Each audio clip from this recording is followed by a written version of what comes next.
Bueno, chicos, buenas tardes. Es un gusto venir a Santa Fe. Yo les cuento que soy de Entre Ríos, soy de La Paz y admiro Santa Fe por la cantidad de campeones deportivos. Reutemann, Diego Degano, el zurdo Vázquez, Carlos Monzón. Realmente es un orgullo la provincia de Santa Fe, la cantidad de campeones que nos han dejado tan bien parados en el mundo. Bueno, yo cuando hablaba con Germán y la gente que organiza esto, que ojalá se repita, un poco quise preparar una clase, pero que les sirva a ustedes, que hacen en Norteamérica, y quise bajar a lo que yo podría hacer si yo viniera a trabajar acá, qué es lo que está a mano de lo que yo puedo hacer. ¿Qué hice? Adapté la clase. Adapté esto a lo que podemos hacer en Santa Fe como si yo estuviera en Entre Ríos. ¿Y qué les voy a pedir? Porque es una forma de afirmar los conocimientos, porque a mí lo único que quiero es que ustedes aprendan. Yo no tengo intenciones de dar la mejor clase de mi vida en Santa Fe. Yo lo que quiero es que haya una interacción para que ustedes fijen los conceptos. Y entonces, ¿qué hice además? Le dejé a él una carpeta que dice Santa Fe, y les estoy regalando como 20 clases para ustedes. Y ahí quiero que pongan atención en dos artículos. Uno que escribí yo, revisado por mucha gente que revisó la redacción, que es shock, conceptos de shock en recuperación, que se publicó en el PROSAC, que vale la pena leerlo. Y lo otro, les estoy regalando el Bojar, que es el libro de recuperación que usan en Norteamérica, que lo conseguí en PDF para ustedes. Así que, y además una cantidad de clases para que ustedes pongan atención ahora en esta clase y se concentren. Bueno, yo, como toda clase, quiero centrarme en estos 4 puntos que quisiera que al final todos manejen, de que cuando hay un problema en que pueda haber dificultad en la salida de circulación extracorpórea, la discusión empieza inicialmente por la selección de pacientes de alto riesgo, porque podría existir, como nos pasa a nosotros, que hay pacientes que para que no pase esta desagradable complicación, hay determinados pacientes que no hay que operarlos a veces. Yo entiendo que uno les quiere dar una oportunidad, pero hay que tener cuidado porque hay pacientes que si vos no tenés el sostén, en algunos lugares que yo he estado, directamente no se operan. O lo que es peor, que no te hayas dado cuenta lo que te podía pasar después, y que te sorprenda en el postoperatorio con que no puedes salir del quirófano. El otro es el diagnóstico tardío de shock, porque muchas situaciones ocurren en el final, cuando termina la cirugía, pero cuando vos ves el monitoreo de gases en sangre, el ácido láctico viene mal hace 4 horas, y en todo caso después se precipita. Lo otro es el bajo gasto, síndrome bajo minuto, cómo se hace sostén hemodinámico, y un poco después sí, en qué consiste la dificultad en la circulación extracorpórea, para que ustedes tengan, por lo menos en el cerebro, una forma de que si van al quirófano, sepan en qué pueden ayudar, porque generalmente cuando yo he ido, hay una tensión, que lo peor que te puede pasar es que vos te metas en la tensión y no puedas resolver. La idea es que si alguien viene fresco, sobre todo psicológicamente, en el quirófano pueda sumar cosas para reorientar una estrategia diferente, y para eso tenés que tener algo pensado. Cuando hay un shock en cirugía cardiovascular, la recuperación tiene algo que no se da en ningún escenario, que los pacientes cambian de shock a veces en un mismo día. Vos tenés un paciente que está primero shock hipovolémico porque está sangrando, y 6 horas después está con shock vasopléjico. Y vos decís, pero esto no pasa ni en terapia. O te pasa que tenés un shock hipovolémico que inicialmente sangraba y le corregiste los factores de coagulación, y después tenés un shock obstructivo porque está taponado. Entonces eso, o al revés, tenés un shock distributivo, un mal ventrículo, que 2 días después está cardiogénico porque se cerró la resistencia y ahora tenés que ponerle diurético. Y vos decís, realmente el que hace recuperación termina manejando todos los shocks, hasta podría haber 2 shock en un mismo día. Entonces, esto cuidado, porque cuando uno lee el título shock postcardiotomía no está referido solamente a un déficit de la parte de contracción, porque podría haber algo más que justifique la hipotensión y ustedes creen que lo van a arreglar con inotrópicos, cuando a lo mejor ya les voy a mostrar muchas causas que los inotrópicos no arreglan en algunas situaciones.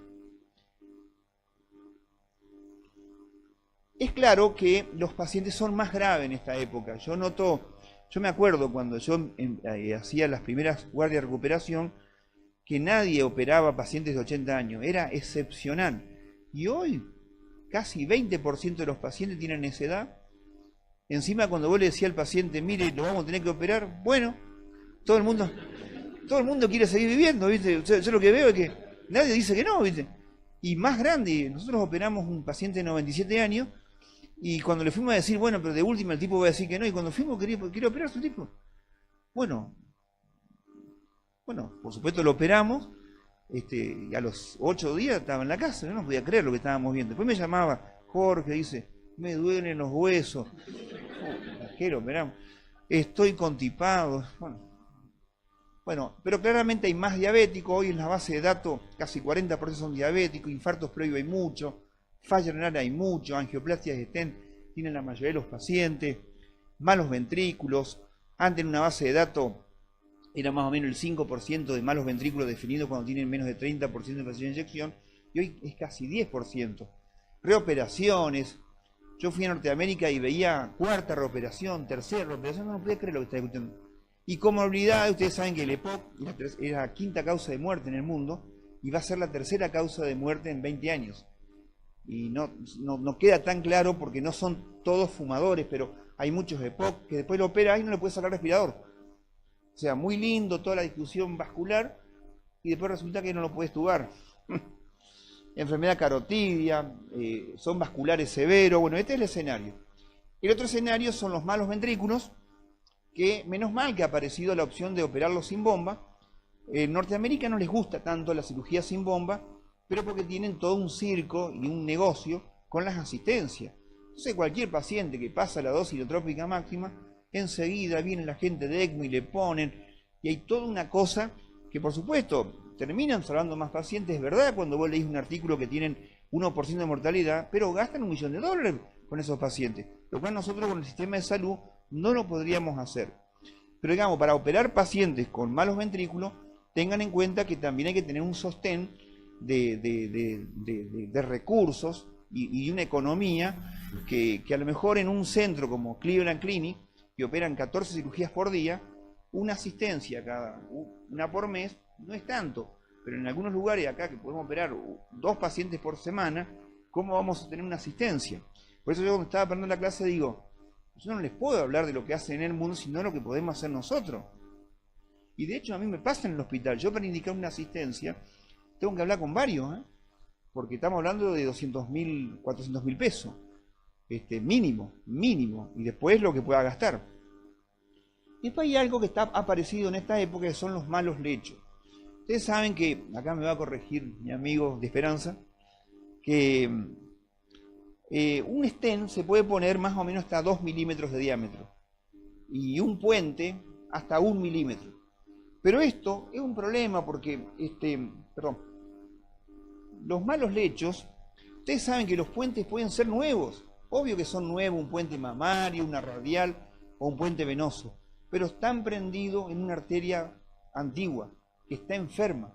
Entonces cuando hay malos lechos, es un problema porque yo lo que oigo es que se discuten sobre viabilidad miocárdica, lo cual me resulta interesante, pero nadie habla de viabilidad vascular.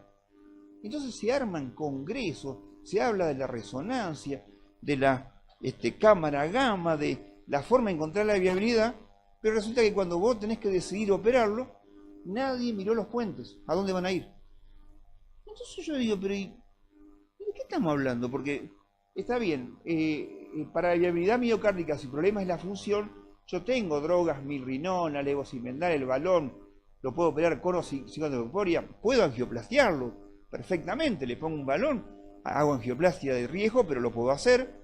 Pero cuando no te ayudan los lechos vasculares, entonces, ¿cómo va a recuperar la viabilidad?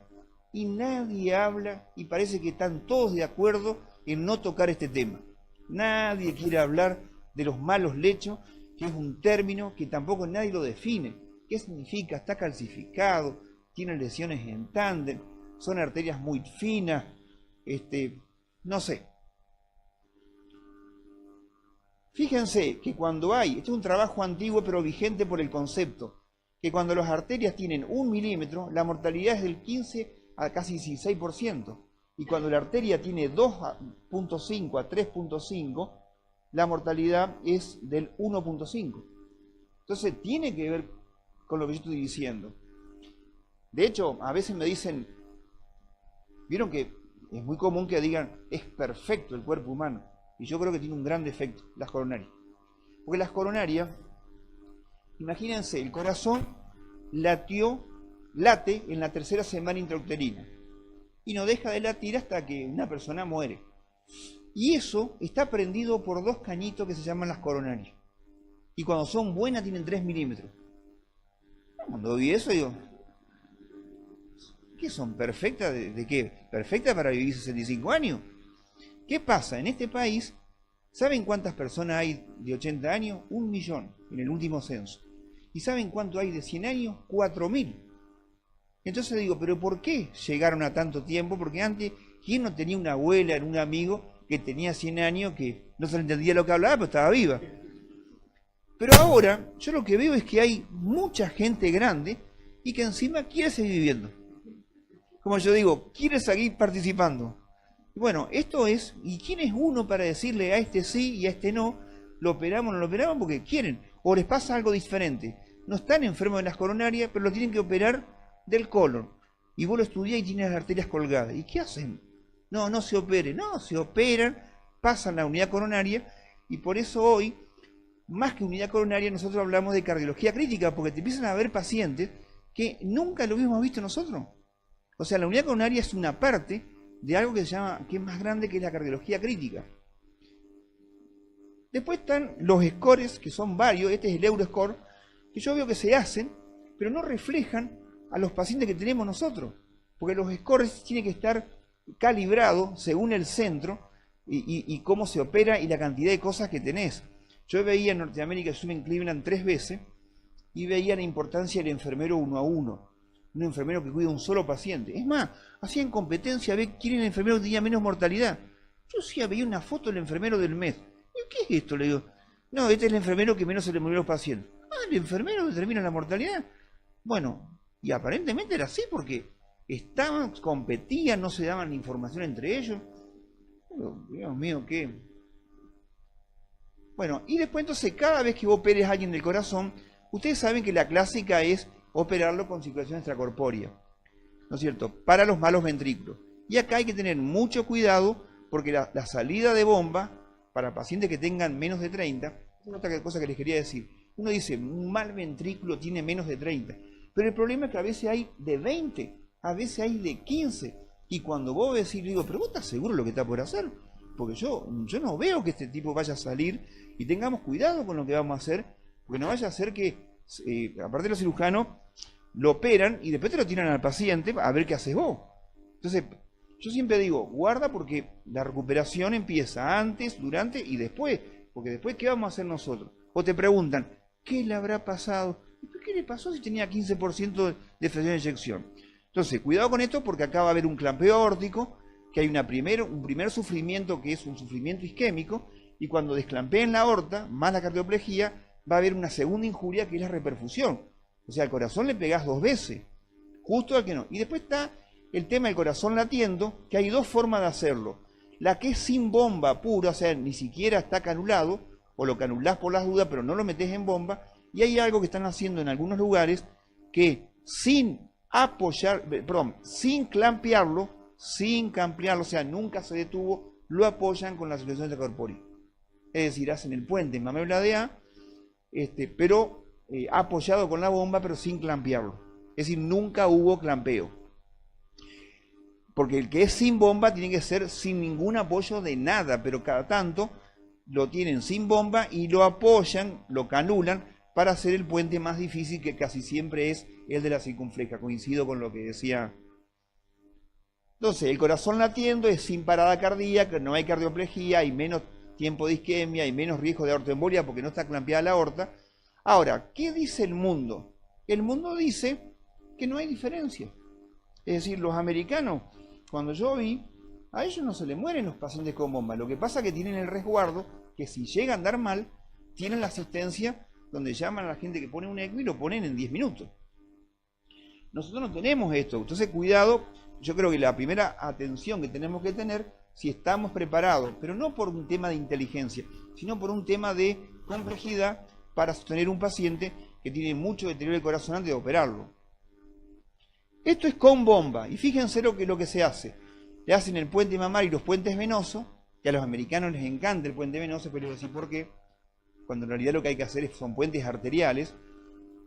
Ellos por cada puente venoso ya le están pasando cardioplegía, o sea, la cardioplegía no solamente es por la raíz aórtica y por el seno coronario, sino que además por cada puente que le van haciendo, es una cosa diferente que yo vi que se hace acá. Y lo otro que vi es que la cardioplegía no la maneja el bombista, el perfusionista, lo maneja el cirujano.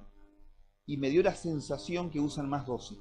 Entonces ellos la protección, si van a operar con bomba, la hacen muy, pero muy bien. Es decir, está a cargo del cirujano, no del bombista, que lo respeto, pero en definitiva la responsabilidad del cirujano. Y le hacen cardioplegía por todos los puentes que le van haciendo. Hay algo que hoy se mencionó, que todos los pacientes con buenos ventrículos, 50% de inyección, por el clampeo y el desclampeo, hay un sufrimiento del corazón, y esto se da porque hay lo que se llama edema miocárdico. Si vos clampeás la aorta, lo haces sufrir al corazón, por más que hagas cardioplegía, y si después hay reperfusión, en las primeras horas, hasta el mejor ventrículo va a caer, y acá, ¿qué es lo que pasa? Y casi siempre acá, nosotros ya lo tenemos estubado al paciente. Entonces tengo un paciente que vos lo estubaste, que a lo mejor tiene buen ventrículo, y 6 de la tarde, vino a la 1 de la tarde, lo estubaste a las 3, 3 y media, hoy los anestesistas hacen anestesia que se pueden estubar más rápido, y a las 6 de la tarde me llama mi residente y me dice, Jorge, no orina el paciente. Le digo, poner inotrópico, o poner un Swan-Ganz, o pedir un ácido láctico, algo pasa. ¿Qué pasó? En el momento que vos lo estubaste, ustedes saben que el respirador en realidad tiene dos soportes, el soporte de oxígeno, de manejar el intercambio de oxígeno, pero también tiene un soporte hemodinámico, por eso sacás la A y la B y queda con la C sostenido. Y a veces estos pacientes, bueno, si el ventrículo es malo, esta recuperación no es tan rápida, es más lenta, se hace una meseta y después arranca. Porque hay un concepto que ustedes tienen que manejar que es la diferencia entre restablecer el flujo y restablecer la perfusión. ¿Cómo se entiende esto? Que vos hacés los puentes están con el flujo restablecido, pero la célula no termina de aceptar todavía y lo tenés que sostener con inotrópico y no apurarte a sacarlo y no apurarte a estubarlo. Justo que tenés que tener todo, no te puedes resbalar en nada, no se apuren a estubarlo porque a lo mejor conviene tenerlo 12 horas, porque después le sacás el soporte respiratorio. Entonces, hasta que el corazón perfunda, es decir, que la célula acepte el flujo, pueden pasar a lo mejor un par de días o una semana y no arranca y no arranca. Y no es que esté mal operado, simplemente se restableció el flujo, pero no la reperfusión. Entonces, ¿cuáles serían los beneficios de operarlo sin bomba? Todo esto, sin clampeo, un poco lo que venimos hablando, y no va a haber esta palabra, no va a existir que haya dificultad en la salida de seco. Ojo que los sin bombas también se inflaman, también tienen FA, es decir, no pueden sangrar. Cuando en sin bomba te sangra es quirúrgico, porque ahí no lo vas a culpar a la cirugía corpórea que no estuvo, realmente es quirúrgico. Es verdad que no tienen problemas con las plaquetas, y la sin bomba es más protrombótica que la con bomba, por el tema de que no se afectan las plaquetas. Cuando vos haces una cirugía sin bomba, tenés que tener cuidado porque es más protrombótico y es cuando más tenés que dejarle la aspirina, y ya hay varios trabajos que los dejan con clopidogrel una vez operado, viendo que no sangran. ¿Y cuál es la ventaja en todo caso sin SEC? ¿Cuál sería la desventaja? Los malos lechos. No es fácil estar suturando en un corazón que se está moviendo, y es para algunos cirujanos que, por supuesto, para hacer sin bomba, los cirujanos han hecho muchas con bomba, lo tienen muy aceitado y después en una segunda etapa se ponen a hacer sin bomba, o eligen este con bomba, este sin bomba, pero no de una se ponen a hacer sin bomba porque hay que suturar malos lechos Y el más peligroso para suturar, yo he estado en el quirófano varias veces, es cuando tienen que luxar el corazón para hacer la circunfleja. Y ahí es donde a veces lo apoyan con la bomba sin clampearlo para hacer el último puente de la circunfleja. Y otra cosa que un poco me lo contó Ricardo Levin cuando fue a Nashville, que hacían híbridos, o sea, hacían los dos puentes más fácil, derecha y de A, sin bomba, y el de la circunfleja en el mismo acto, ahí pegado al quirófano, le hacían una angiografía y le ponían un estero en la circunfleja, lo cual no me parece mal, porque en el fondo lo que te sirve es que haya relocalización completa. Los híbridos se van a venir porque no es tan fácil operar a algunos pacientes. El híbrido puede estar antes o después, pero está bueno combinar las técnicas. Para hacer el TIN quirúrgico tiene que estar familiarizado con todas estas cosas, adecuada selección de los pacientes, cirujanos entrenados, Swan-Gun, balón, computadora para ver un minuto, un anestesista es clave. El anestesista, vieron que el anestesista cuando se hace con bomba, hay un momento que el anestesista parece que ni está en el quirófano, ¿viste? Cosa que lo vi acá en este país nomás. No sé dónde está, no está en bomba, ¿viste? Todo el manejo desde el profesionista, está tomando un café y después en el postoperatorio, no sabe por qué tiene creatinina de 2, aparece el anestesista después de tomar 4 cafés. Yo no entiendo eso, o sea, ¿viste? Cuando decís, pero acá hay algo que está mal, ¿viste? Hay una cosa que me perdí yo acá. Bueno, cardiólogos y enfermeros recuperadores en el quirófano, disponibilidad de drogas inotrópicas, levosimendan, que podemos hablar un poquito, y discutir la estrategia quirúrgica con todo el equipo. ¿Qué sería discutir? Que si yo no soy hábil para hacer la circunfleja, tal vez haya que hacerle un híbrido y poner un esteno a la circunfleja. Si voy a hacer una cirugía que es coronario y válvula, a lo mejor le hago los 3 puentes sin bomba y le hago con bomba la válvula. Entonces le acorto el tiempo de bomba a lo mejor a 40 minutos. Esta es otra forma de trabajar. Es decir, tratar de discutir porque después el problema es de todos. Es decir, y después una cosa que vi, y esto, si pueden hacerlo acá en Santa Fe, háganlo. Cuando fui a Ohio, a Cleveland, me encontré que la recuperación eran unas cortinitas donde había 75 pacientes. Y yo, ¿y dónde está la complejidad acá? Yo decía, no lo puedo creer, me hice 12.000 kilómetros y no entiendo. Bueno, la complejidad estaba en el quirófano. Ahí, entonces, ¿y cuál es el concepto de esto? Que en el quirófano estaba el transesofágico, estaba la farmacia, estaba la hemoterapia, porque ¿qué hacían ellos? Ellos no permiten que el paciente salga descompensado del quirófano. O sea, tampoco les autorizan a cerrar el esternón si está sangrando. Es decir, todo lo que pueda pasar lo tienen que resolver en el quirófano. ¿Pero por qué? Porque a la recuperación, ¿cómo va a ir a recuperarse un paciente que está sangrando si todavía no ganó la carrera? O sea, es un concepto también errado, es decir, ¿pero cómo se va a recuperar un paciente que todavía no sabemos si tiene latido? O sea, recuperar que, o alguna vez un cirujano, que el cirujano cuando no le ha ido bien, yo igual no los critico porque yo soy amigo de todos los cirujanos, pero el cirujano cuando hizo una macana, ¿sabe lo que hace? No se va a la recuperación. Cuando dice, che, vamos a tomar unos mates, y va y te prepara el agua, le digo, Soné. Le digo, contame a mí solo, ¿qué pasó? Le digo, viste, cuando el cirujano no se va, alguna cagada se mandó. Bueno, entonces, ¿qué pasa? Acá, si hay una macana en el mismo quirófano, ya lo resuelven, entonces el paciente sube absolutamente estable y la recuperación tendría que ser estubarlo, hacer un electro y una placa y un laboratorio. ¿Cómo va a estar recuperando lo que no pudieron hacia abajo?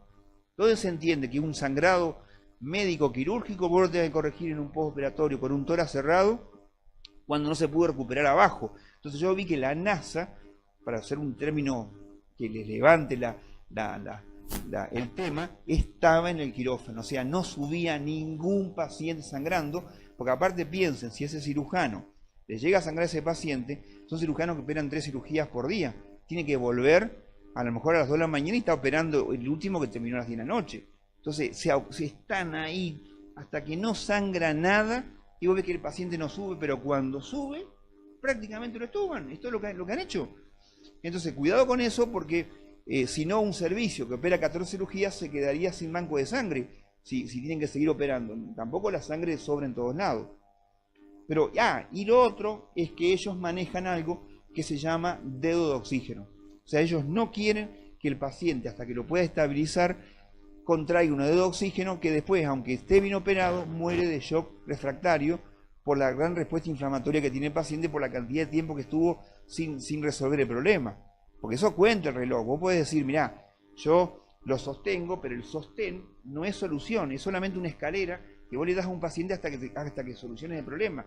Pero si el sostén es muy prolongado, después el organismo tiene un costo que se llama deuda de oxígeno, que ahora vamos a hablar un poquito. La computadora de volumen minuto, que no ha demostrado que porque mide de volumen minuto cada minuto, pero sí sabes que en ningún momento está con bajo gasto. Fíjense, cuando apareció el Swan-Ganz, que fue ahí por el año 70, acuérdense que Swan y Ganz son dos tipos diferentes. Si no, te parece a lo de Otamendi y Miroli, que Miroli está jodido porque nunca lo nombran, ¿viste? Claro, entonces Swan y Ganz son dos personas, como Fran y Starling, son otras dos personas, pobre Starling, o pobre Fran, porque a veces la curva de Starling y la curva de Fran Starling, bueno.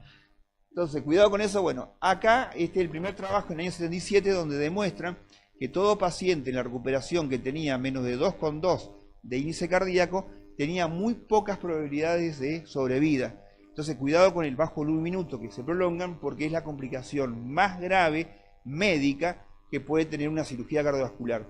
Un paciente que está en bajo gasto en forma prolongada termina en un solo camino, o sea, muerto. Si no hay otra salida. Es decir, ¿qué va a pasar? Va a morir.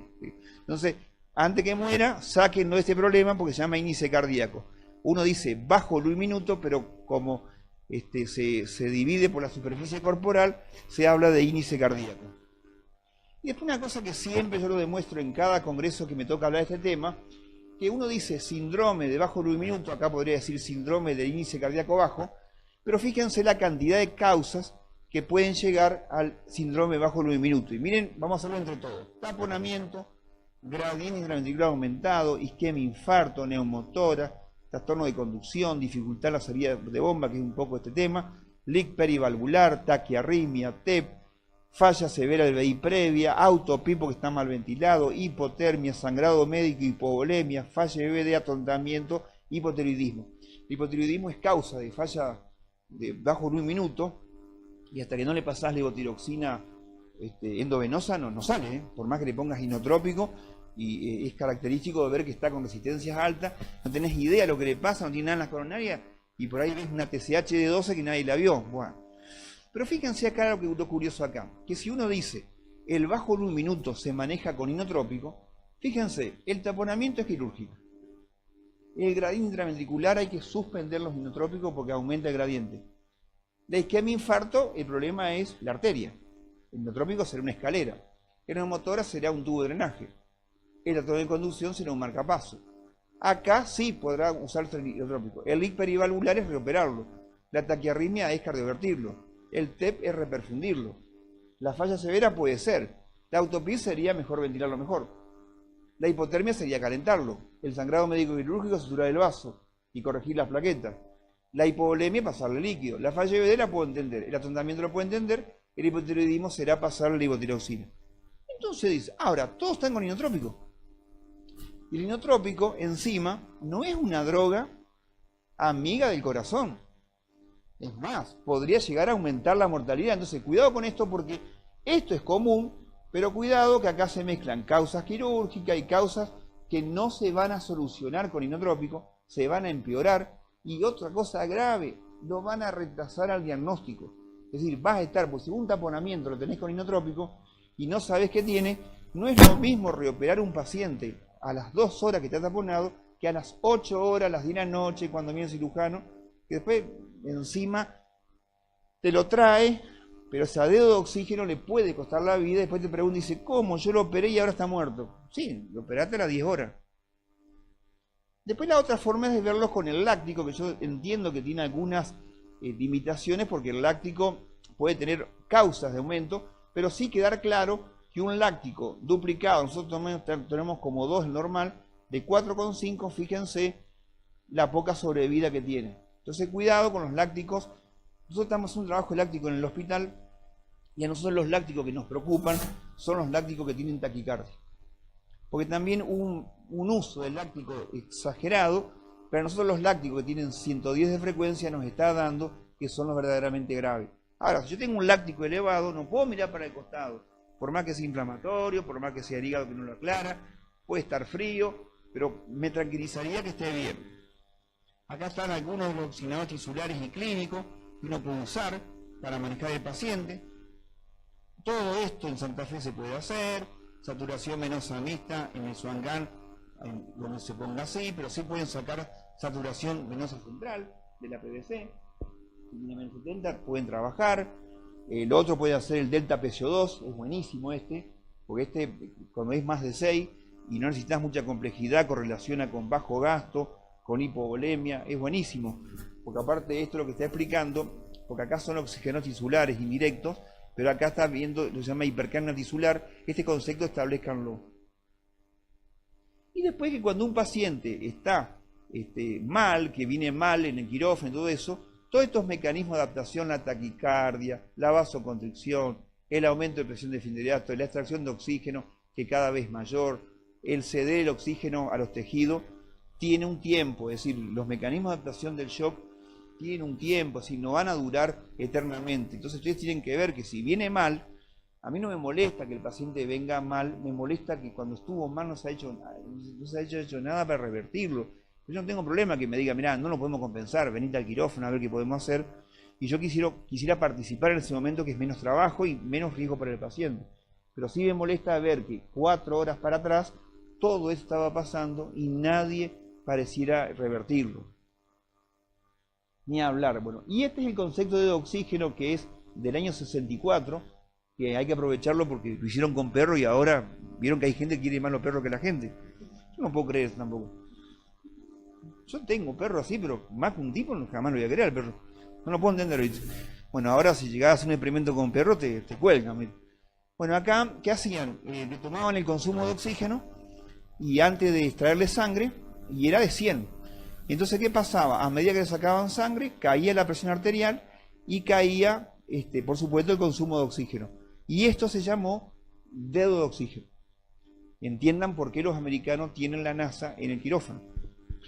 ¿Qué pasaba? Al cabo de unos minutos, más o menos a los 45 minutos, le devolvían la sangre y empezaron a ver que el consumo de oxígeno que medía era más alto que el basal. Y eso se llamó pago de la deuda de oxígeno.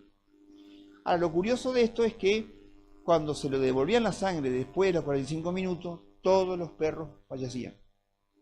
¿Qué quiero decir con esto? Que cuando uno tiene un paciente chocado y no lo revierte, y no haces nada por revertirlo, cuidado, porque después, aunque lo revierta, aunque lo reoperen, aunque lo drenen el taponamiento, va a morir por el shock prolongado.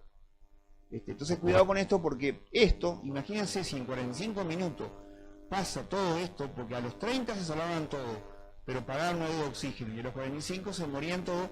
Imagínense lo que debe ser un tipo, saquemos el escenario del shock, un tipo que se da vuelta en el auto en la ruta, y que viene a la ambulancia y lo busca 3 horas después. Llame. Ese tipo que llega, ese médico, podrá tener menos conocimiento, pero no deja de ser el médico más importante en la cadena de sobrevida. Porque ese médico, si encima lo traslada, no le pone 2 vías, no le pasa 3 litros de fisiológico, no lo oxigena, no lo intuba, pero está decidiendo en ese instante si va a estar 30 días de terapia o va a morir. Y lo mismo acá, pero acá es más grave porque el paciente ha estado en el quirófano. Por eso yo creo que el anestesista es clave. Y ustedes saben que los anestesistas, yo no estoy en contra del anestesista, porque yo digo, no importa lo que ganan, porque ya no lo podemos evitar a eso. Pero el problema es qué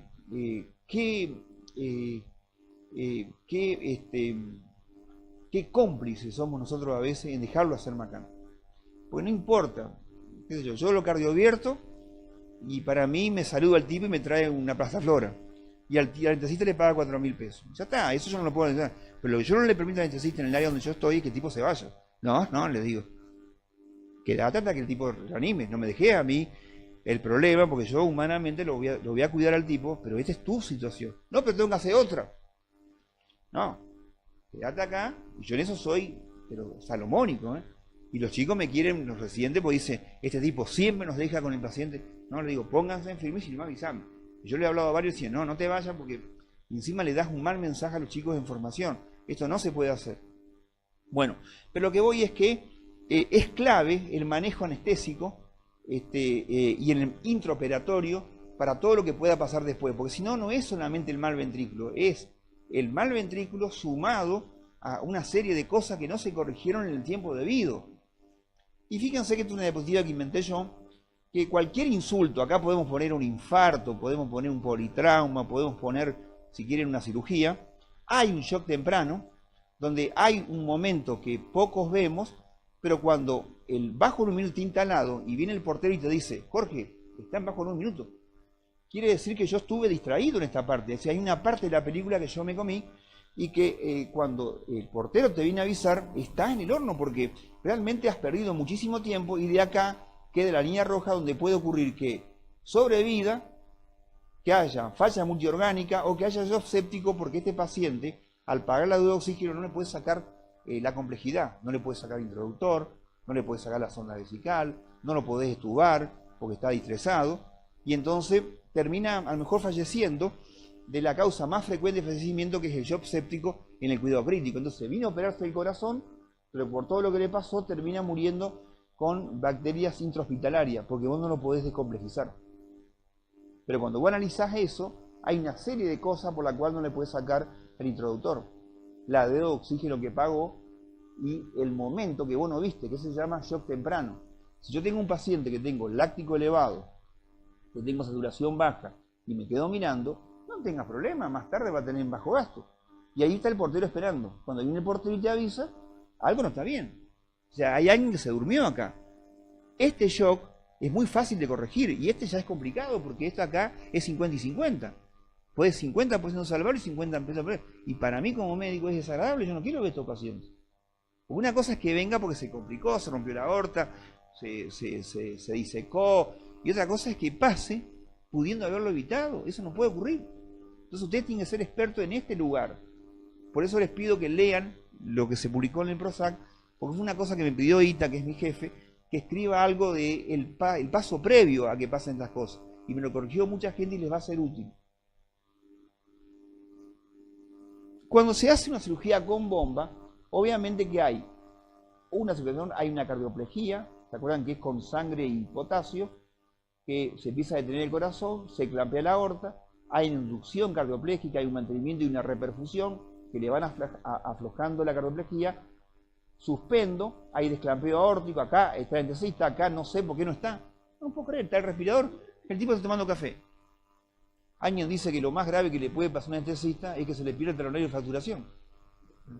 Bueno, desclampeo aórtico, destete de la circulación extracorpórea, dificultad en la salida de bomba. Yo siempre hago chiste porque en realidad lo hago adrede, porque es una forma de fijar los conocimientos. Nadie se va a olvidar de eso. Bueno. Todos los postoperatorios, una cosa que yo vi afuera, nosotros no lo hacemos así, pero lo hacemos con la adrenalina. Todos los pacientes salen con adrenalina. Vieron que acá en la Argentina la adrenalina parece que te acordás en el paro nomás. Adrenalina en el paro, ¿viste? Pero nadie piensa, o sea, yo vi en esta dosis 003, 004 kilóminutos, adrenalina, tener todos los pacientes que están operados, y con eso veo que los americanos tienen todos los pacientes en 130, 80. Vos caminás así, ves todos los 14 operados tienen la misma presión. ¿Qué pasa? Si se pone vasopléjico lo rotan a la adrenalina, y si se pone en bajo gasto lo rotan a mirrinona. Es un poco el manejo acá. Acá seguirá suldemetileno, vasopresina, hemofiltración en algún caso, y si es bajo gasto, a mirrinona, balón, asistencia biventricular o izquierda. Pero lo importante es que ellos tratan que en ningún momento el paciente esté con hipotensión. En ningún momento tiene que estar con hipotensión porque eso es hipoperfusión en algún órgano. Y fíjense que uno le puede decir a cualquier médico que está de guardia, mira, te pido que tenga 70-80 de TAN, que tenga un índice cardíaco de 2,2, guarda con esto porque a veces para la foto queda mejor que tenga 4,4. Lo que pasa que es a fuerza de un sostén hemodinámico muy grande, que es como agarrar el rebenque y pegarle al corazón. Ustedes han visto la doma de potro, que le pegan, y sí, venían ganando, sí. Son tantos palazos que... Entonces, cuidado con esto porque si con 2,2 o con 2,3 ya tiene un láctico lavado, ese es el sostén que tienen que tener, y si eso pueden hacerlo con 3 gamedobutamina, estaría bueno. Otra cosa que yo vi es que como el enfermero le va bajando las drogas para tener el mínimo soporte posible que sirva para lavar el láctico y que le sirva para orinar. O sea, no es tan bueno tenerlo 2,8 con 10 gamedobutamina, estaría mejor que tenga 2,3, láctico normal, y que tenga 5 gamedobutamina. Por supuesto que orine. El volumen minuto del corazón cuando no tienen un catéter es la diuresis. Adecuado ritmo y frecuencia, saturación que esté arriba de 65 y un láctico menor de 2. Pero con esta palabra, con el menor consumo de oxígeno posible del corazón. Yo ahora le voy a mostrar un par de monitoreo donde está arreglado lo que vos le pedirías a un médico que de guardia, pero con algunos costos para el corazón que no tendrían que ocurrir. Evitar la sobrecarga de volumen, evitar la taquicardia, evitar los inotrópicos, porque si esto se consigue y dejando un paciente a 140 por minuto, no le va a ir bien. Es como cuando ustedes tienen un infarto, está compensado, pero está haciendo 40 latidos por minuto. No, pero ¿en qué está el consumo de oxígeno en el corazón? Fíjense que está una lámina de Molino Campo, yo la utilicé, donde el tipo sostiene, y hay algo que nadie a veces se pregunta, y yo creo que a veces es conceptual y a veces es una falta de recursos, que agarramos a subir los inotrópicos a que tenga 20 gamma-dobutamina, que ni el prospecto dice eso, pero como no tenemos recursos, agarramos el rebenque y ese paciente termina de punta, porque ese avión se va a caer. Usted agarra el rebenque, tengo que subir el índice cardíaco a 2 con litro a cualquier precio, cuidado con esto porque no es un tema de voluntad, que yo creo que cualquier médico que estudia anatomía en el Robin va a tener voluntad, sino que es un tema conceptual de que el corazón no va a quedar bien, y ahí es donde surge el concepto de lo que se llama soporte inotrópico máximo, que es para mí soporte inotrópico máximo, y nos pusimos de acuerdo los recuperadores que estamos en Buenos Aires, 10 gamma-dobutamina. Siempre que vos tengas que usar más de 10 gamma-dobutamina, algo está mal. O está incompletamente operado, o tiene una causa asociada, o no tenés el balón, o lo estubaste muy rápido. Pero si vos tuviste que subir a más de 10 gamma-dobutamina, tenés que pensar en un plan B porque así le va a ir mal. 10 gamma-dopamina, 0,3-0,4 de mirrinona, 0,3-0,4 de noradrenalina, pero eso es soporte inotrópico máximo, porque si no, no hay límite. Entonces, como no hay límite, no hay indicación de una asistencia. Y a veces porque no hay. Entonces yo de ahí empiezo a preguntar, este paciente, ¿cómo seguimos? Ahí vienen las discusiones, ¿lo transfundo, no transfundo? ¿Cómo hago para bajar la frecuencia? Bueno, fíjense que los inotrópicos, sobre todo la mirrinona, en el paciente isquémico, mata. O sea, hay más mortalidad, porque la mirrinona para mí es como un sprint. Lo viste cuando vos venís cansado, que venís con una competencia y te mandás un sprint porque te equivocaste de la llegada. Bueno, después te dan cuenta y dicen, no, faltan 1000 metros, ya está, quiere abandonar, ¿viste? Entonces acá la mirrinona te sube el índice cardíaco, obviamente es una droga que nosotros usamos mucho porque no da tanta taquicardia como la dobutamina, pero guarda que en las publicaciones, en pacientes que están isquémicos, tienen más mortalidad que el placebo, terrible, ¿eh? Pero a veces lo tenés que usar. Fíjense que cómo yo podría usar variables para usar menos inotrópicos. Primero, marcapaso auricular. Cuando ustedes vean los pacientes que están con marcapaso, a veces las 5 o 6 gamma-dobutamina, si ustedes les subieran la frecuencia con un marcapaso auricular, le sacan la dobutamina. Pruébenlo, es buenísimo. Por ejemplo, vos tenés un marcapaso a 60, 70, lo tenés con dobutamina, activar el marcapaso auricular, aunque no tenga un bloqueo de completo, secuencial, ¿no? O auricular o auriculoventricular, y le está sacando los inotrópicos. Es un recurso buenísimo que tienen los que recuperamos. Lo otro, adecuadas presiones de lleno. No es tan infrecuente ver que un paciente con inotrópico, vos vas a medir el Swangan y tiene 4 de capilar. Y vos decís, ¿por qué pasó esto? ¿Por qué tiene 10 gamma-dobutamina con 4 de capilar? Porque ahí faltó el otro paso, que es volverlo a expandir para bajar los inotrópicos. Porque vos pusiste líquido, no le pudiste levantar la presión, tenés capilar de 18, entonces le pones un inotrópico. Pero cuando vos le pones un inotrópico, después la capilar va a bajar. Cuando baja 4, lo volvés a expandir y bajás otra vez el inotrópico para tenerlo con la menor dosis posible. Pues si no, ¿cómo vas a medir un Swangan que tiene 10 gamma-dobutamina? Algo no está bien. Ojo con la extubación precoz en un paciente que tiene un mal ventrículo.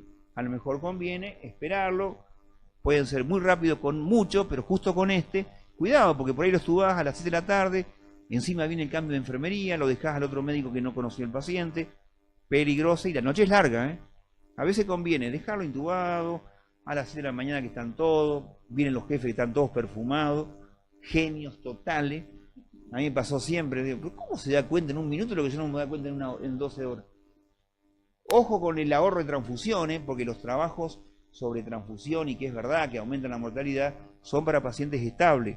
Pero guarda el tipo que no quiere transfundir un paciente que tiene 7 de hemoglobina, 8 de hemoglobina, y después le deja los inotrópicos, o no lo puede extubar, o no ha bajado el láctico. Ese paciente tiene que transfundirlo porque ese paciente necesita transporte de oxígeno. El trabajo de los canadienses, las enfermeras canadienses y los trabajos de Cleveland, no incluyeron pacientes inestables. Si paciente inestable, tenés que transfundirlo y tener por lo menos 10 de hemoglobina. Es cierto que la evidencia es débil, pero también es cierto que no dice en ningún lado que un chocado no tenés que transfundirlo. Lo otro, no pasar los inotrópicos máximos, indicar el balón precozmente, porque te permite bajar los inotrópicos, sobre todo el isquémico, no estubarlo hasta retiro el balón, cuidado porque ahí viene la pregunta, ¿qué saco primero? Si saco el balón, si saco, y en realidad lo mejor sería sacar el balón primero, porque la A y la B es lo último que tenés que sacar en el ABC de una resucitación. Y aparte, si vos lo estubas primero, queda con el balón en la pierna. Hay gente que se asusta, que por ahí te conviene sacar el balón primero. Plantear resistencia ventricular del corazón es antes que haya falla multiorgánica, porque ya cuando se elevó la TGO, la TGP, hizo falla renal, es tarde.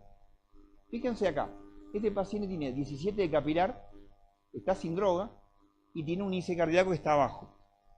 Entonces llama el residente y dice, mirá, tiene un índice de 18, tendría que tener por lo menos 30, 35, tiene menos de 2 de índice, 17 de capilar, tiene resistencias altas, 1500, esto podría andar para un inodilatador, digamos, dobutamina. Bueno, me llama a mí y me dice, le puse 8 gamas de dobutamina. Esa es otra que yo le digo, chicos, si le van a poner, pongan. Está que le pone 2 gamas de dobutamina. No, boludo. Tirale un tiro. En la nuca, mínimo. Bueno, entonces le pone 8 gamas de dobutamina y fíjense cómo las presiones bajan, 11 de capilar, sube el índice como yo quiero, pero la pregunta que yo le hago, ¿con qué frecuencia te quedó? No, no te quiero decir, no te va a gustar. Entonces un tipo, imagínense, le pega, no le agarrate rebenque, le digo.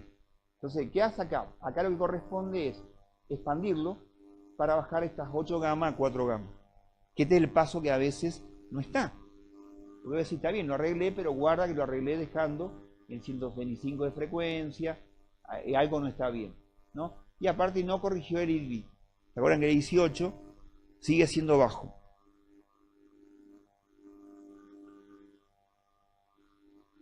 Cuando están en bajo en un minuto, obviamente que ustedes pueden disponer de esto.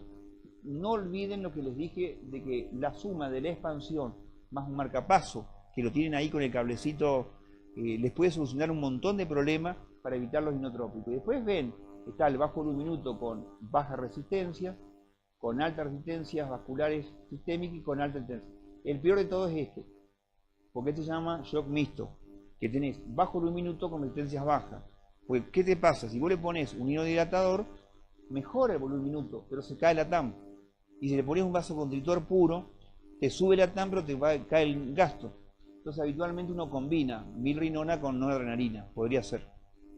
Es una buena combinación. Esa combinación tiene un defecto, no da frecuencia. Y a veces conviene combinarle un poquito más de frecuencia con el marcapaso y podés bajar los dos inotrópicos. Entonces es el shock mixto, que es el más difícil de manejar, porque a veces los shocks te conviene que sea de alto volumen minuto con resistencias bajas y de bajo volumen minuto es más fácil manejarlo. Fíjense, la salida dificultosa de bomba más o menos se da en el 7% de los pacientes, pero de todos los que tienen buenos y malos ventrículos. Pero cuidado cuando es mal ventrículo, porque si fue con bajo gasto, va a volver con bajo gasto, no va a venir saludando, es decir, va a venir más jodido. Y fíjense que después que le ponen droga y todo eso, más o menos con el balón lo pueden bajar a 1%, y las drogas para usar, o sea, ustedes le ponen inotrópico en dosis máxima, 10 gamas de dobutamina, 0,3 de mirrinona, 0,4, lo que sea, lo combinan y si no sale le ponen el balón y con el balón 1 a 1, si no responde, ese paciente más o menos queda más o menos una incidencia del 1%. Y acá usarán lo que tengan. Nosotros usamos mucho ECMO. Pero ¿qué pasa? Al ECMO lo tenemos previsto de que puede fallar. Porque todo hay que hacer trámite. Colocar un ECMO en la Argentina son 400.000 pesos. O sea, muy lindo, todo un despliegue terrible. Después hay que dejar un médico que sepa manejar ECMO en los primeros 3-4 días. Y lo otro que tiene el ECMO, que bienvenido sea, no vamos a criticar al ECMO, encima que te ayuda. Viste que hay un refrán que dice traque pobre delicado. Tiene todo de pobre pero delicado. Bueno, traque pobre delicado. Bueno, entonces lo que hay que poner el ECMO, pero ojo que hay que tener todo un conocimiento de gente que sepa manejar el ECMO, tienen que darse de guardia, sangra, a veces hay que reoperarlo, porque lo que se le pone en ECMO central, a veces lo sacan con el tórax abierto y contenido, porque es una forma de lavarlo más fácil. Lo ponen con unos nylon, porque hay que anticoagularlo, o sea, es todo un tema. Ahora, bienvenido sea, el ECMO que se indica es el arterio venoso, no el veno venoso, que es para el distrés, que tiene más evidencia que el arterio venoso. Y a veces lo colocan con el balón, porque el balón ya estaba colocado, y cuando ya está colocado para asegurar el flujo pulsátil, se le agrega el ECMO. Los europeos, los alemanes de Leipzig, usan esta combinación porque han demostrado que el ECMO se retira más rápido cuando tiene el balón. Entonces fíjense que acá tienen 3 soportes. Tienen el ECMO, el balón y el respirador. Tienen 3 cosas. ¿Qué podríamos hacer acá? Yo creo que acá, si hasta el balón llegaría. Y si tiene ECMO, estamos en un problema. Y lo otro que tiene el ECMO es que es para 7 días. Y a los 7 días tenés que tomar una decisión. Si tenés que, cuidado con eso, porque vos le indicaste una asistencia, generaste todo un gasto a la institución, y después a los 7 días no arranca. Porque cuando vos le pones una asistencia es para 2 o 3 cosas. La primera es que sea un bridge to bridge, o sea, puente al trasplante. Y lo tendrías que derivar. ¿Cómo hacer para derivarlo con un ECMO? En Chile tienen un avión, el avión de ECMO se llama. Se mataron para el título. Yo jamás hubiese pensado, pero bueno. En una siesta se pusieron de acuerdo 4 tipos y pusieron el avión de ECMO. Me reí tanto cuando... Bueno, llamás el avión de ECMO, te lo llevan a Buenos Aires y ahí sabrán si lo trasplantan. La otra es derivarlo ya antes del ECMO o no operarlo y decir, no, mira, este es un paciente, no es para operar acá, lo operamos en un lugar donde haya una asistencia. Y lo otro es que a veces con el ECMO se recupera. ¿Cuáles son los que se recuperan? Los TEP, por ejemplo, que lo reperfundiste, el ventrículo derecho, que es tan grave como el izquierdo en el shock, es más noble en la recuperación. El VD, si no lo castigas tanto, se recupera. Y lo otro que he visto recuperarse es las miocarditis.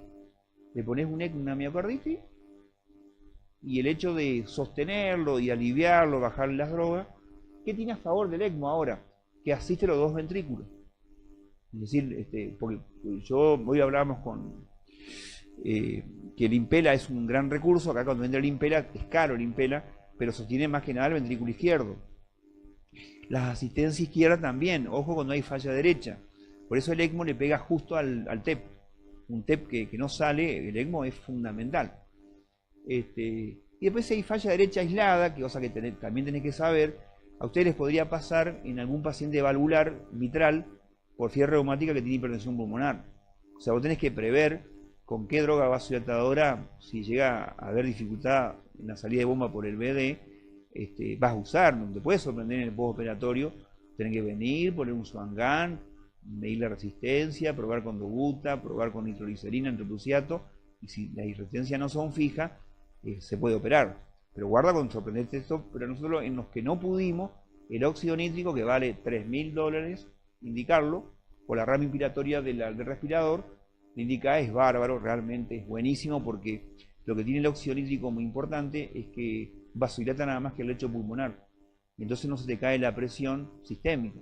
Entonces vos le pones, y si tenés una máquina es bastante fácil instalarla. Bueno, cuando hay dificultad en la salida de bomba, si vos era esperada, hay un error en haber indicado una cirugía en un lugar que no tenemos complejidad. El problema es cuando te pasa esto, que vos no esperabas que te iba a salir mal. Tuvieron un accidente en el quirófano, sangró, hizo arritmia, se detuvo, guarda con esto, acá donde el cirujano no te avisa, porque el cirujano cuando miente, no es que miente por mentiroso, miente por omisión, me olvidé avisarte. Claro, boludo, mirete igual, boludo. Hay 2 mentiras, la mentira descarada y la mentira por omisión, me olvidé avisarte. No, boludo, no me dijiste que estuvieron una detención, que lo estuvieron animando 1 hora y ahora vos me... Y después te aplica a vos toda la exigencia que no le dijo al anestesista. O sea, a vos te tira con un trabuco, pero al anestesista no le dijo nada. Entonces, cuidado porque acá hay un infarto preoperatorio, hay una arritmia, se salió bloqueado, hizo un TEP 3-4 días después, se prolongó la bomba, a veces son 200 minutos de bomba, rezá, se detuvo. Bueno, Algo le pasó, porque un tipo que viene y tiene 10 de láctico, está chocado hace horas y después va a estar más chocado. Yo, si a mí me avisa, tengo dos formas de defenderme para ayudar al paciente. Una es ir al quirófano y ayudarlos. Che, mirá, cambia de droga por un Suvangán, hacer la cirugía más corta. Hay un refrán que tienen los cirujanos que dicen la más corta y a casa. A veces hay que terminar la cirugía y sacarlo vivo. No te pongas a hacer la cirugía que todo el mundo te aplaude y a las 2 horas está muerto el paciente. Porque el éxito de un sistema es que salga caminando un tipo. ¿Cómo va a salir bien operado con 18 puentes y después no puede caminar? ¿Viste? Es raro el negocio, ¿viste? Entonces, pero fíjense, si ustedes tienen este ventrículo, que es una chica con una cardiopatía periparto, esto yo lo que haría es derivarlo al toque. Si vos tenés este cardiopatía periparto, derivarlo, sáquense un problema que no es porque ustedes tengan miedo, sino que no van a tener el sostén, y esta cardiopatía que tenía 80 de diámetro diastólico terminó trasplantada en la misma noche. Cuidado con esto, porque esto es una bomba, realmente, vino que este corazón, nadie imagina otra cosa que va a tener en bajo gasto. Cuando lo llaman ustedes y dicen, podés ir al quirófano. Cuando vos vas al quirófano y hay dificultad en la salida de bomba, ya probaron todo. O sea, vos te traen para que te depriman. Y vos te tomaste algunos alprazolam y bajás. Y tenés que tener estas 3 palabras. Tenés que estar equilibrado, porque va a encontrar gente nerviosa, ordenado y estratégico, porque alguna cosa tenés que inventar. Yo me acuerdo una vez, bajé al quirófano y no salía, y viste como el tipo que están todos aturdidos y viene uno que en un minuto se da cuenta de lo que no se dieron cuenta hace 4 horas. Y veo, y el corazón tenía un agujero. Pero lo más gracioso que el cirujano miraba el monitor y el anestesista miraba el agujero. Le digo, pero usted tiene la cabeza invertida, le digo. ¿Por qué no? Entonces le digo al cirujano, que era mi jefe, el doctor Navia, era durísimo. Digo, Cacho, tenés un agujero, le digo. Bueno, medio se cagaron de risa y digo, después tengo que hablar con vos. Bueno, digo, ahora me echa por haber abierto la boca. Pero yo cumplí con lo que yo creía que era. ¿Cómo salió? Estaban como aturdidos. Y cuando estaba lavando dice, quiero hablar con vos, Jorge. Sí, le digo, me equivoqué. Lo que pasa es que me llaman a mí, el paciente, si no se hubiese muerto. No, dice, te quiero decir, no cambies nunca. Entonces estuve bien, me digo. Bueno, entonces, equilibrado, ordenado y estratégico, porque alguna cosa tenemos que pensar. Lo mejor sería que lo recirculen, que no lo decanulen, que lo tengan 30, 40 minutos, porque a veces el corazón, con tenerlo recirculado un poco, arranca. ¿Por qué? Porque hay un poco de potasio, le corregís la acidosis con bicarbonato, tal vez está un poco frío, tal vez está sangrando, porque vos la recuperación ves los tubos de drenaje, pero como cuando está con el lecho abierto no te das cuenta la cantidad de sangre que ha perdido, y el laboratorio a lo mejor tiene 3 horas. Tenés que hablar con 3 personas. Con el cirujano, le pregunto qué les pasó, lo cual no es fácil porque es como confesarlo. 2, hablo con el anestesista sobre droga y secuencia, que es más fácil, pero tiene un cagazo porque te fue a tomar café. Entonces, viste como el tipo que te quiere decir todo porque está en falta, ¿viste? No hay más comedido que un colado, ¿viste? Bueno, y después hablo con el bombista a ver cuánto fue la bomba. Viste que no hay colado que no sea comedido, ¿viste? Te trae todo, hace cagada, se le cae todo. Bueno, la cardioplegia utilizada, si bien protegido, ¿qué hizo? A mí esto no me gusta en Argentina, que el bombista se haga cargo de toda la protección. Yo creo que tendría que ser el cirujano. Pero bueno, así está. Y después, ¿qué veo yo? Habitualmente cuando se corta la cardioplegia, que le están sacando el potasio y la sangre enriquecida, puede salir en taquicardia ventricular, que lo desfibrila y sale en ritmo sinusal. Eso se ve. Bueno, esto no te cuentan nunca, pero pasa siempre. Otra que salga en bloqueo de alto grado, que casi siempre hay un tema metabólico. Está el potasio alto, el magnesio, le hacen glucurato de calcio, o lo calientan un poco, porque a veces el recalentamiento no fue correcto con el bombista, y sale. Y la otra que sea edema traumático, isquemia, pero si no sale, lo activás con el marcapaso. El marcapaso, pónganlo auricular, aurículo ventricular. No estimulen del ventrículo, porque en la era de la resincronización, un mal ventrículo estimulado del ventrículo derecho está desincronizado. Se le cae la presión, es peor. Entonces el marcapaso que sirve es aurículo ventricular. Y lo mismo en la recuperación. Si vos vas a activar el marcapaso, lo ponés aurículo ventricular. Entonces lo resincronizás y el paciente aumenta el volumen minuto. Ahora, si esto no sube la presión, no sube el volumen minuto, en realidad visualmente el eco, no hace falta medir ninguna medición en Swan-Ganz, está totalmente quedado, acá vienen los inotrópicos, el balón, la reoperación, porque una de las cosas que puede pasar es que, por ejemplo, la plástica mitral no está resuelta, tiene la misma insuficiencia mitral o peor que la que tenía.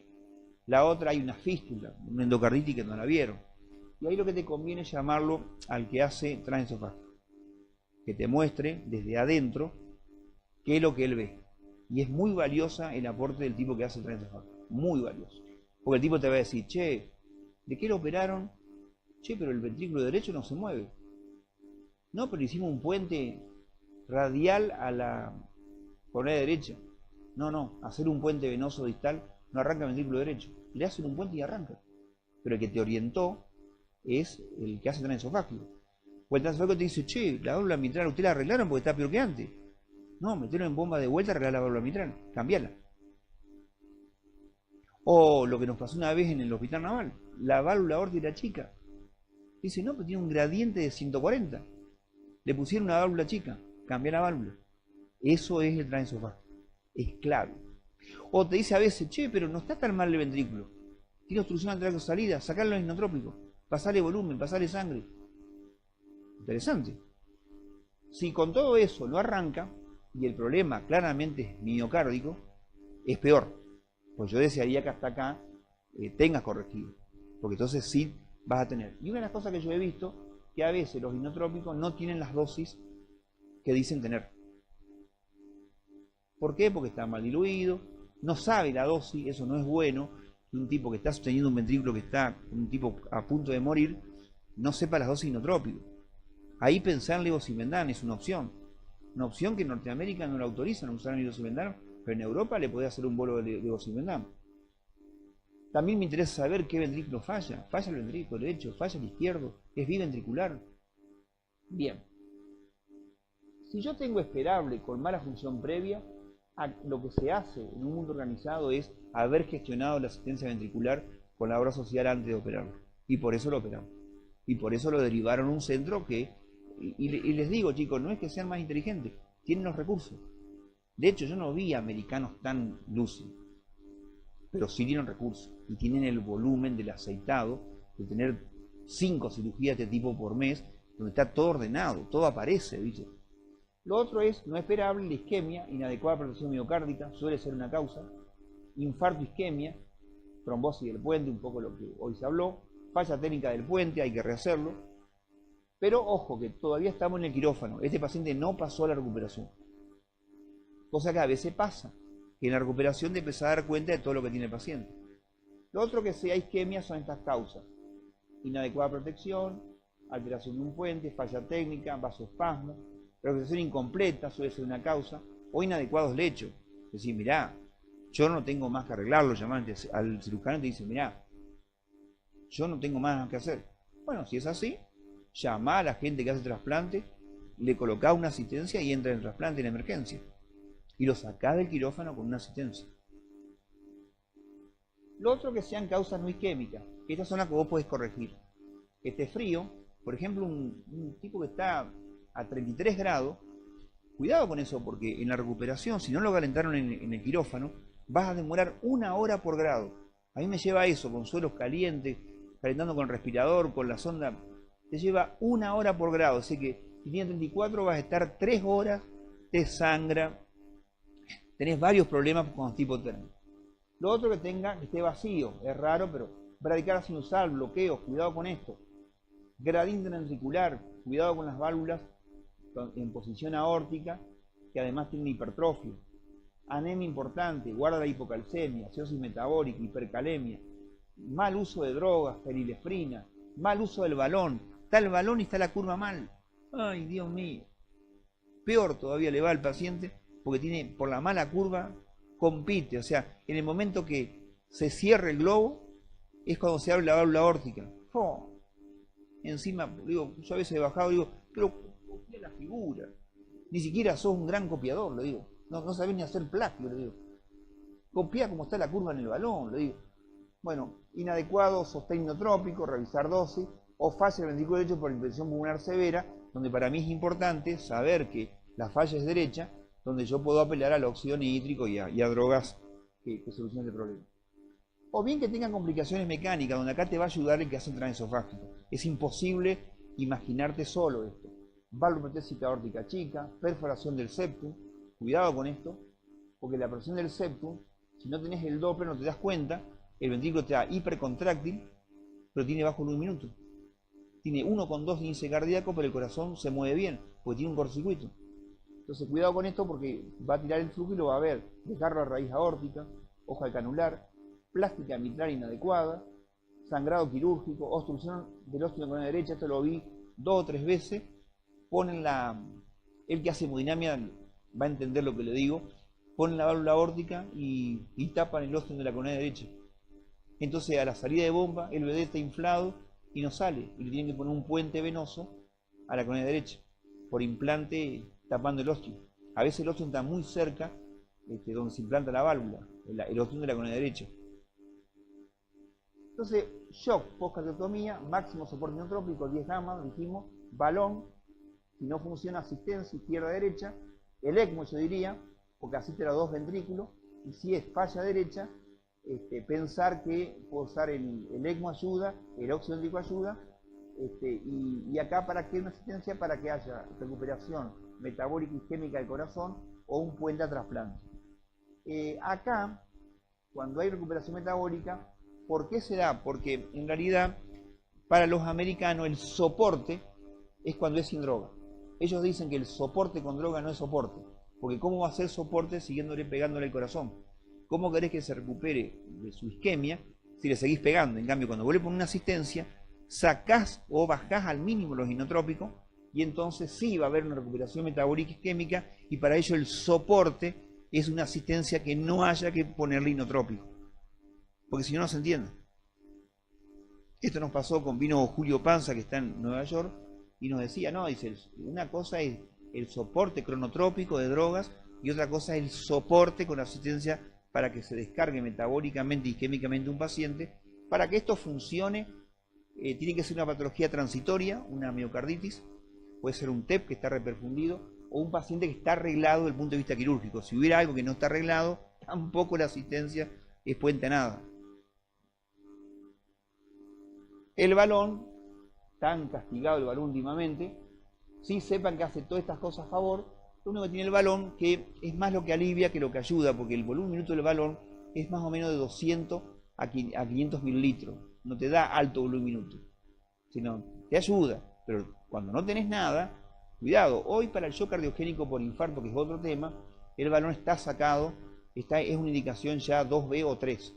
Y ya apela a la Limpela, al Tandenher y al ECMO. Son las 3 indicaciones de asistencia. Pero sí está indicado en el algoritmo, fíjense, cuando la complicación es mecánica del infarto. Ahí el balón sí sigue siendo una opción.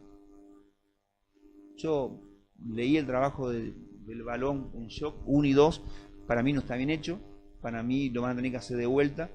No eran pacientes para balonear, eran de baja mortalidad, pero bueno, es la evidencia. El pensamiento científico hay que respetarlo, tampoco está cerrada la pelea, pero sí sepa que hoy el balón es más para la complicación mecánica, una 6B, una insuficiencia mitral hasta que lo operen, pero cuando es un shock solamente por infarto, directamente van al Impela, van al ECMO o van al Tandenher, que se ponen hoy en hemodinamia y andan muy bien. Cuestan, pero andan muy bien. Dan un gusto ver un Impela 2.5, cómo te ayuda. No, no, lo que dice Levin, que Levin defiende el balón a muerte. No conozco a Ricardo, lo conozco. Levin está, la mujer después del balón ahí, cerca. Sí, casi la altura de la mujer. No, es caro, ustedes piensan que ellos, cuando vos tenés un servicio que operan tantos pacientes, el Güemes en un momento operó 12 cirugías por día, operado, en la época de Favaloro, pero nunca más hubo un servicio que pueda licuar semejante gasto. Lo que pasa es que ellos también ganan con muchas cosas, ganan con el cobro de la asistencia, con la evaluación de los pacientes que son para insuficiencia cardíaca que ni siquiera se operan, en un pool de gente, es todo un tema de cosas que se recuperan. Pero yo me acuerdo, en el Austral pusieron una asistencia a un chiquito que tuvo 30 días y bueno, venía todo bien. Yo dije, acá se va a armar un lío porque costó $200.000 y terminó que IOSPER, que es la obra social de Entre Ríos, se fue. O sea, al final, cuando después tenemos que indicar, tenés que pensar todo. Vos podés fundir una institución por poner una asistencia, aunque esté bien indicada. Y después de la asistencia, una vez que la colocás, tenés una serie de problemas, tenés fiebre, tenés ACV, te sangran, hay varias cosas. No termina, vos decís asistencia y rozá que venga el trasplante. El trasplante más o menos llega, cuando está en emergencia, más o menos en el término de 14 días en el país. Y cuando está en urgencia, te tarda hasta 40 días. Entonces vos lo tenés al tipo ahí, ya no sabés de qué hablar con el tipo, el tipo no se puede mover. Lo que sí también vi que cuando le ponen la asistencia en otro centro, los estuban los pacientes. Los estuban, los dejan fuera de la cama, lo hacen hacer ejercicio porque nos decían que si después lo trasplantan no pueden caminar, estuvieron 60 días sin caminar. Entonces los tienen con la asistencia acá en el pecho, sentado en la silla, y lo pueden trasplantar cuando llegue el órgano. Esto es un algoritmo que se los dejo de cómo se maneja el ventrículo derecho, que hay que tener algunos secretos con el ventrículo derecho. Sí saber que hay que hacer diagnóstico con ecocardiograma, hay que tratar de no tenerlo taquicárdico, se prioriza más las drogas que suben la presión a las que le dan inotropismo. Está probado que es mejor tenerlo con buena TAM que tenerlo con buen índice, porque lo que pasa es que si vos lo tenés hipotenso, el ventrículo derecho sufre isquemia endocárdica global, y entonces el gradiente aorta coronaria derecha está disminuido y hace una isquemia global. Entonces tenerlo con 70-80 de TAM, si le pones un Suvangam, tratar de mantener un índice, pero siempre priorizando la TAM. Fíjate, drogas vasopresina, fenilefrina, y si ya no funciona, aparte de intubarlo, guarda cuando intuben un paciente con falla derecha, porque tienden a detenerse. Entonces lo que tienen que hacer es subir las drogas al máximo, intubarlo con 140 de sistólica, y con mucho cuidado el propofol, con mucho cuidado la droga inductora, y intubarlo medio despierto, porque si no hace hipotensión y se detiene. Llamar al staff, porque si ya tenés que indicar levosimendan. El balón para el BD no sirve, pero cuidado cuando es por isquemia de coronaria derecha, porque le da irrigación, perfunde mejor la coronaria derecha, que le da oxígeno también al corazón izquierdo, cara posterior, septum basal y cara inferior. Óxido nítrico o ECMO, y sin una asistencia, pero el BD yo le dejo esto que lo discutimos entre varios. Las 6 no que no tienen que hacer con el ventrículo derecho. No lo sobreexpandan. Hoy ya se sabe que no pueden elevar más de 15 de PVC, porque el paciente se detiene, es decir, hace isquemia por estrés parietal. No sobreexpandan. Yo lo veo en el quirófano cuando vos le pasás líquido, cómo se empieza a detener el ventrículo derecho que estás al lado ahí. No sobreexpandan.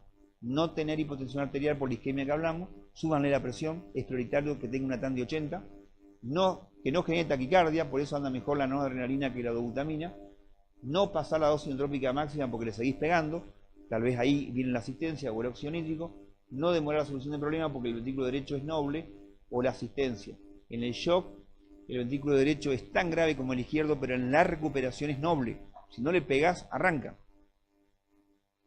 Acá está el óxido nítrico, 39 partes por millón, se puede subir 80, y estos fisiológicos son 5. Es muy bueno para sacar una falla de BD, sobre todo cuando hay hipertensión pulmonar, es la indicación. Es muy bueno, lo bueno que también se puede hacer en aleatorio, pero nosotros primero le sacamos el óxido nítrico y después no se nos ocurre estubarlo, nunca al revés. Este es el ECMO central, arteriovenoso, que le da asistencia respiratoria y asistencia hemodinámica. El ideal es el TEP, porque cursa con hipoxemia y con bajo gasto. Una vez que, a veces ¿qué pasa? Vos tenés un TEP masivo, ya tuvo el corazón un golpe importante, le sacás los trombos y se te muere por falla de BD. Pero en cambio, si le pones una asistencia, aguantás que esta recuperación salga cuando ya no tiene la poscarga elevada y en los días empieza a mejorar. Y después, ¿qué pasa cuando te viene en el postoperatorio que te lo trajeron y vos te das cuenta de la bomba que tenés? ¿Qué hacemos nosotros? Sospecha de shock, que también se lo voy a dejar, Y fíjense que ustedes en la recuperación tienen que manejar 4 shocks, y de los cuales tienen que saber 8 causas así. Si saben estas 8 causas, todo lo que pueda pasar después son cosas raras. Entonces, ¿qué vamos a hacer? Porque esto es interesante. Ustedes le hacen eco y Swan-Ganz, las dos cosas.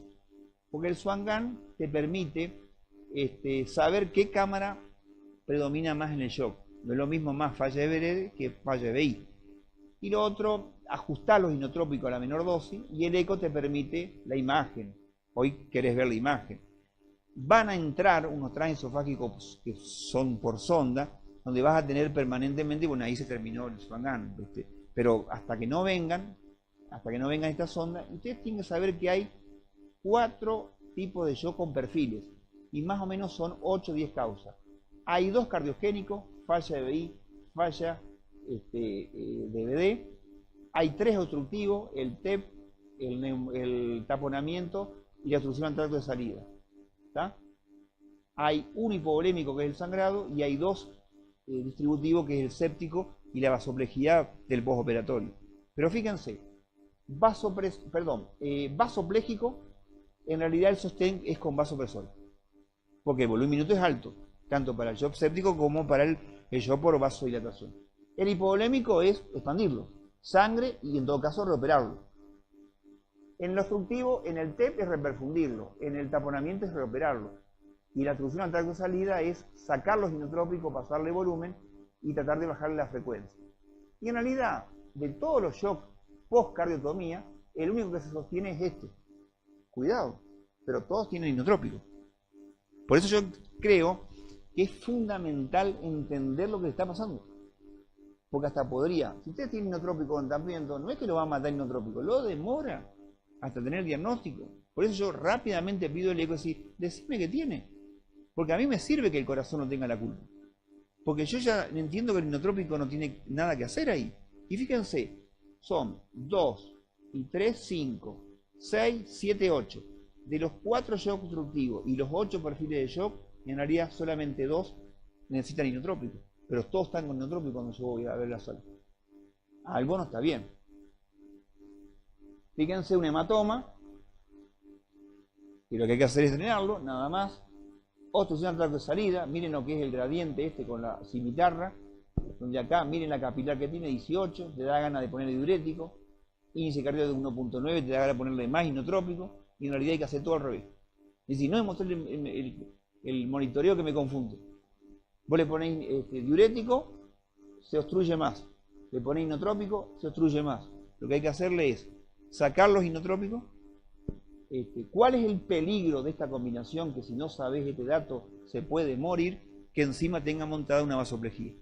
Porque vos, entonces, ¿qué tenés que hacer ahí? Le pasás volumen y le ponés fenilefrina. No le pongan noradrenalina, porque también lo obstruye. Le ponen fenilefrina o vasopresina para subir la TAN, le pasan volumen, le pasan sangre, y lo van a poder sacar hasta que se agote la vasoplejía, que es transitoria. Esta combinación es peligrosísima cuando tiene vasoplejía. Y si no tuvieras un eco, no tenés forma de darte cuenta, porque lo único que verías es el monitoreo hemodinámico, y acá te invita a poner diuréticos e inotrópicos. Pero en cambio, si vos tenés el dato de que está obstruido y que tiene este flujo en cimitarra, te hace pensar que está haciendo exactamente al revés. Estos eran los corazones de piedra, que antes llamaban, que siempre nombraban, en realidad, hasta que apareció el Doppler, después no hubo más corazón de piedra, era esto. Corazón de piedra. Porque lo único que podían decir, corazón de piedra, y morían. Bueno, y la otra es, supra a nivel del ST, que yo no me voy a meter en esto, cualquier supra, pero si está inestable, nosotros directamente, y creemos que esta es la causa, lo llevamos a hemodinámica. Pero acordado con el cirujano para que vea. Entonces acá nos orienta a ver qué hacer. Si está estable, acá le hacemos un eco, coincido con lo que dijo él, que si es alta, extensa, es extenso, va al tratamiento invasivo, y acá hay que discutir, porque acá vienen, los lechos son malos, pero si tiene estable lo tienen que llevar en hemodinámica. No hay otra vuelta, porque va a quedar peor después.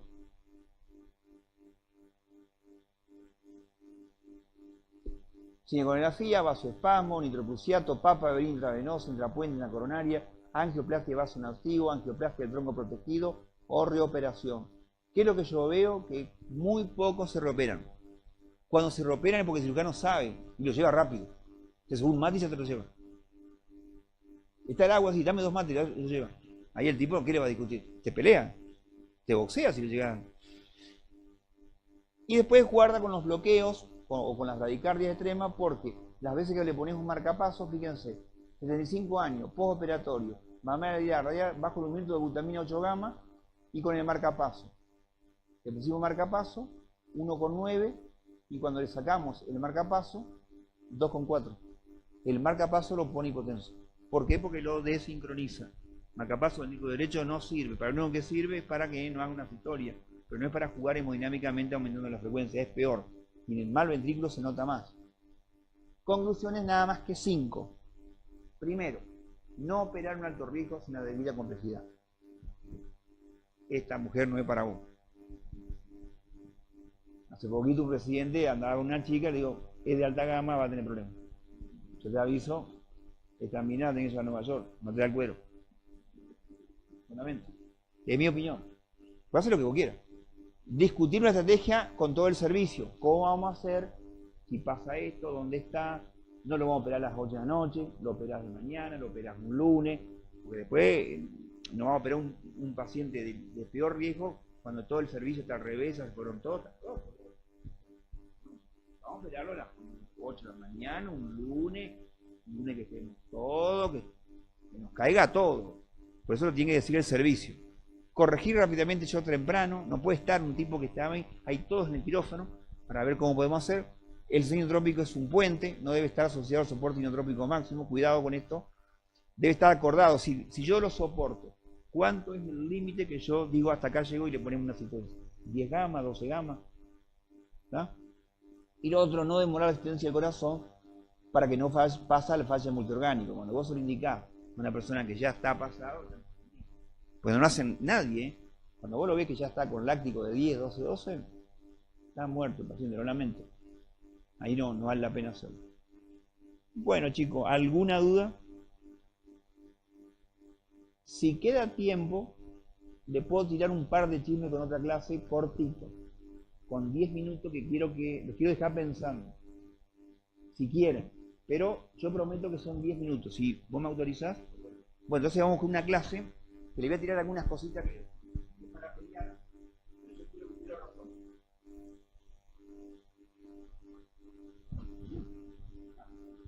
Hay otra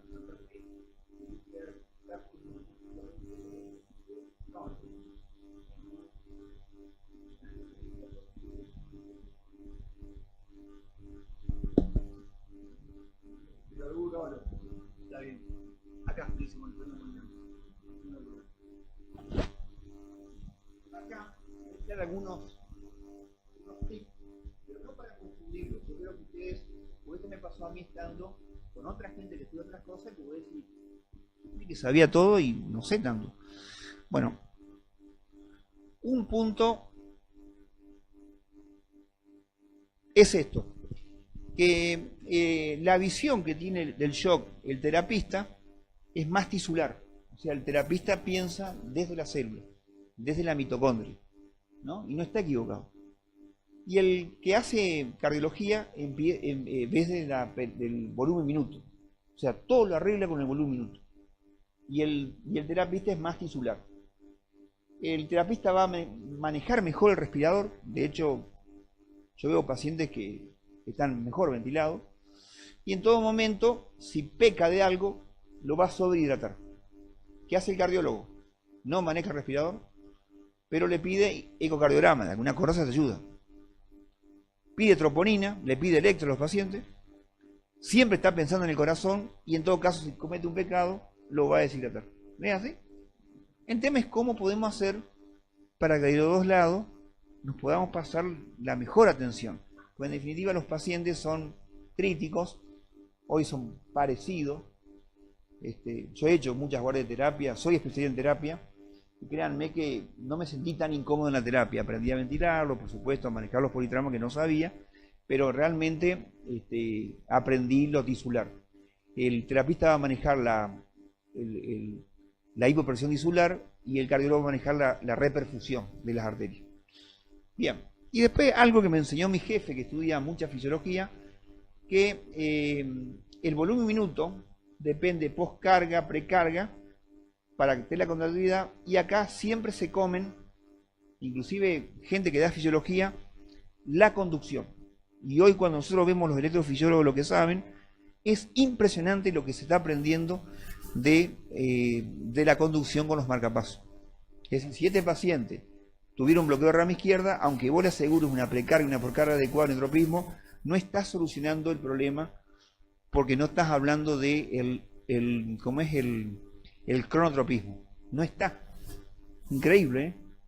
Pero en clase, hasta en el Guyton, está acá y le dan muy poca importancia a la parte eléctrica. Y ustedes saben que hoy la resincronización es de otra era. No se puede creer que el paciente tenga 20 frecuencias de inyección y después estén caminando. Bueno.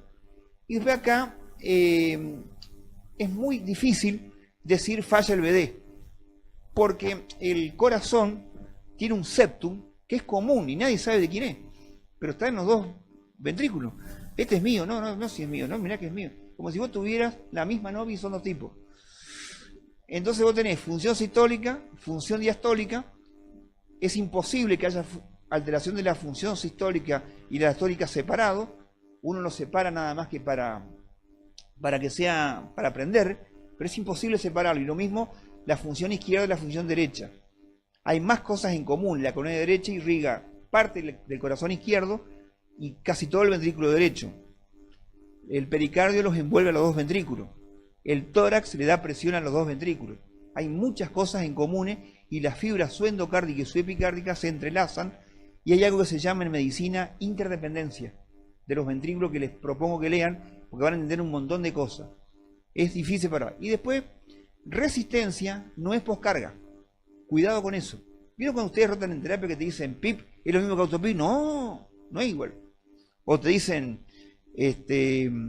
si PAP es lo mismo que PAP. No. Entonces ustedes qué tienen que hacer ahora, díganle, no es lo mismo resistencia que poscarga.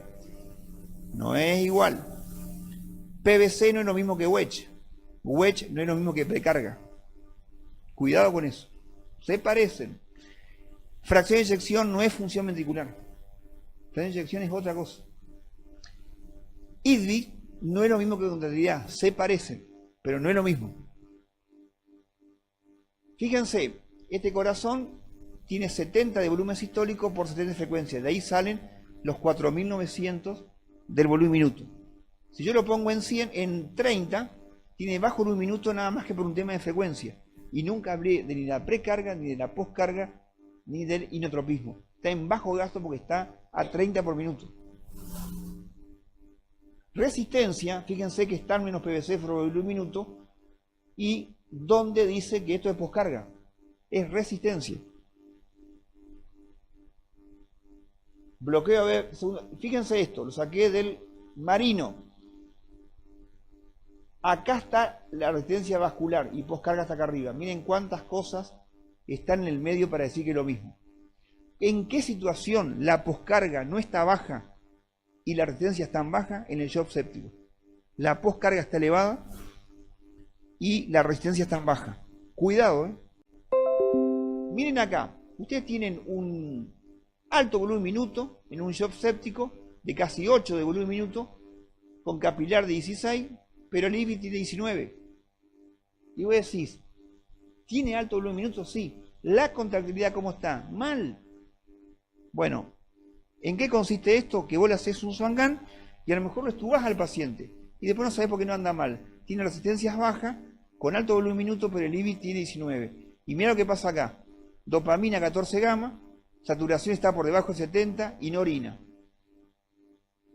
Mirá acá ahora, le pusimos no adrenalina, le dimos con el rebenque, pero pusimos 85 de TAM, de saturación, TAM de 100, empieza a orinar. Y el volumen minuto que era buenísimo, ahora es más bueno, 8.91. Pero miren el IVI, que era 18, tiene 63. ¿Qué hubiese pasado si está en terapia? Lo estuvan. Le haces un eco, está detenido. ¿Pero por qué pasa eso? El óxido nítrico es un potente vasodilatador periférico, pero es un potente depresor de corazón. Miren esto, en el shock séptico tiene shock distributivo, tiene todo esto bajo, alto volumen minuto, pero le haces un eco y tiene depresión miocárdica. ¿Por qué? Porque habrán escuchado alguna vez depresión miocárdica de la sepsis. Alguien habrá escuchado eso. Está en el Schumacher. Esto, función de bomba, volumen minuto son índice de performance. Y fíjense que acá no está tomada tanto la frecuencia. Y miren esto, que acá un poco, no es lo mismo performance ventricular, que es el volumen minuto, con función ventricular, que tiene que estar ploteado por una wedge o por un índice de volumen, contractilidad, que es por la de PDT, que contractilidad miocárdica, que es en el laboratorio. Y son todos como sinónimos, pero no son verdad. Yo puedo tener un paciente con alta performance que tenga alteración de la contractilidad. No son iguales los conceptos.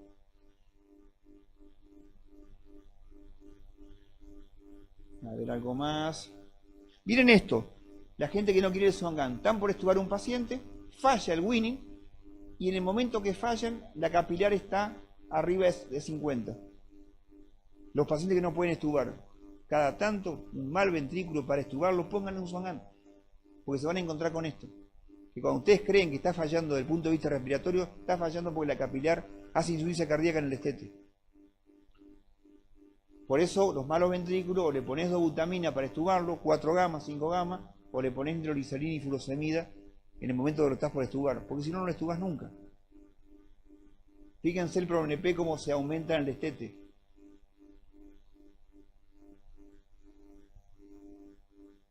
Tal cosa. Y yo creo que nada más. Nada más, chicos. Bueno, lo dejo.